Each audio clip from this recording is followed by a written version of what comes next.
আমাদের বাকি দুইটা টিমের সঙ্গে তাদের ফাইটের ভিতরে, তাহলে এখান থেকে কিন্তু ম্যাচটি চলে যেতে পারে। বাট এখান থেকে নরমেসি স্পোর্টসের কিন্তু দুইজন অলরেডি, এখান থেকে একজন কিন্তু অলরেডি নক হয়ে শেষ হয়ে গেছে। এখান থেকে একটির পর একটি গ্রেনেডের চেষ্টায় আছে আমাদের নরমেসি স্পোর্টসের প্লেয়াররা। তারা ইওনার ভিতরে একটির পর একটি গ্রেনেড, একটির পর একটি গ্রেনেড মেরেই যাচ্ছে। এখান থেকে সিএমএফ ছেড়ে কথা বলবে না, সেও কিন্তু একটির পর একটি গ্রেনেড মেরে যাবে। এখান থেকে সিএমএফ এর প্লেয়ারটি একটু হালকা ড্যামেজ খেয়েছে, ড্যামেজ খেয়ে কিন্তু সে তারপরও গ্রেনেড কোনো থামানোর নাম নেই। সে একটি গ্রেনেড এখান থেকে মারি দেওয়ার চেষ্টা আছে। এখান থেকে সিনেস্টার অনেকখানি ড্যামেজ হয়ে গেছে, নিজেকে হিল করে নেবেন।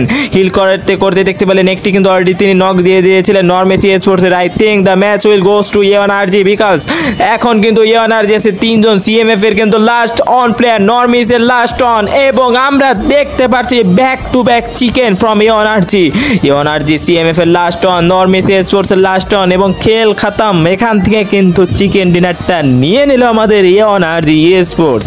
ম্যাচ 12 ম্যাচ 13 অর্থাৎ back to back chicken dinner কিন্তু আমাদের পেয়ে গেল আমাদের